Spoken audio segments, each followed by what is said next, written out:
sensibly accept the insistence of Egyptologists that the Sphinx is just 4,500 years old. By all means, yes, 2500 BC, the ancient Egyptians were there, but I believe they found the Sphinx already created and already heavily eroded, and that they then recarved its head into the head of a pharaoh. And that head, as Robert Schoch and others have pointed out, is way too small in relation to the body. That makes sense if it was a heavily eroded lion head, which was then later cut down into the head of a pharaoh. The geology speaks to the original Sphinx being more than 12,000 years old.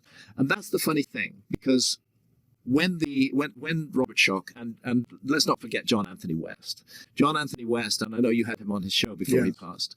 John Anthony West was the first person to suggest that there should be a huge question mark over the Sphinx, that the erosion patterns on the Sphinx suggest it was much older than Egyptologists said, and maybe 12,000 years old. And at that time, the response of Egyptology was, oh, rubbish. The Sphinx can't possibly be 12,000 years old because there's no other megalithic monument anywhere in the world that's anywhere like 12,000 years old.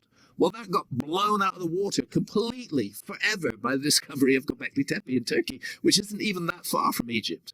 Göbekli Tepe, 11,600 years old, a giant megalithic site. My goodness, if you can make Göbekli Tepe, you can make the Sphinx. It adds hugely to the credibility of Robert Schoch's argument. And I want to pay tribute to Robert Schoch, because there's a mainstream academic who's been willing to stick his neck out.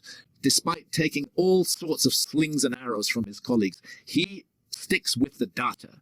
And what the data says, regardless of what Egyptologists say, is that the Sphinx is 12,000 plus years old. And Jamie, can you pull up some of the images of that? Because it is really compelling. When you look at the water erosion evidence that is all around the Temple of the Sphinx, it's really fascinating stuff, even for someone who doesn't know much about erosion. But when you look at it through his descriptions and his understanding of the various levels of stone, how some of it is harder, and this is the reason why some of it is eroded less. You see it most clearly in the trench surrounding the Sphinx. You see it there. Right. Those deep vertical fissures are classic precipitation-induced weathering, classic weathering produced by rainfall pouring over the edge of that. You don't see it so much on the body of the Sphinx for a very specific reason, that the body of the Sphinx has been repeatedly restored. Some of those blocks that we're looking at there were actually put in place during the Old Kingdom, when the Sphinx is supposed to have been made from new. What were they doing restoring the Sphinx 4,500 years ago if they just built it?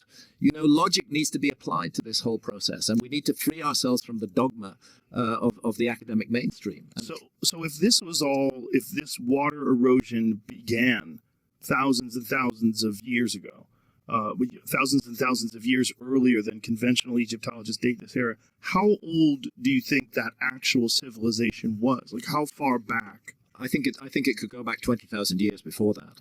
I think it was around all that time.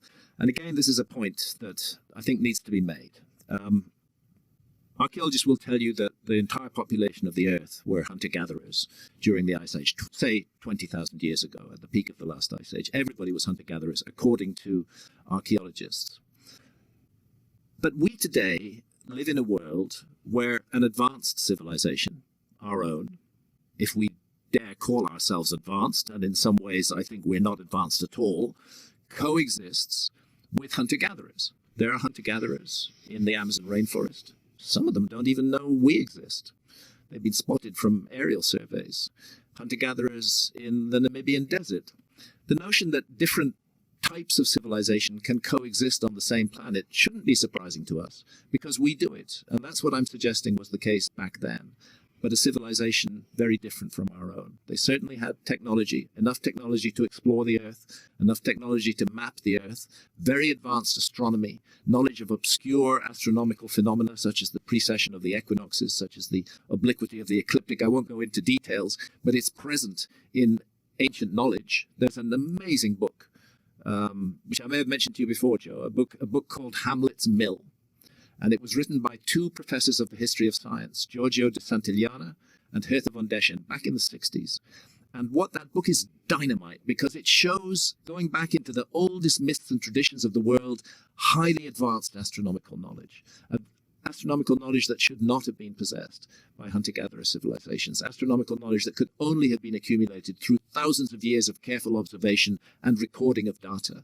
That astronomical knowledge is present in the most ancient myths of mankind. And in fact, it was that book, Hamlet's Mill, just as much as my first experience in front of the Great Pyramid, that led me to begin asking questions about the narrative of our past. And I think it's healthy that we should have an alternative narrative. And I can't understand why archaeology is so, I have to say, so afraid of alternative narratives. Because if they're not afraid, why do they react in this way as though we're some kind of existential threat? Why do they block me from getting access to sites if they're not afraid? If they're confident of their position, they should be able to maintain it against all opposition, rather than trying to censor other points of view.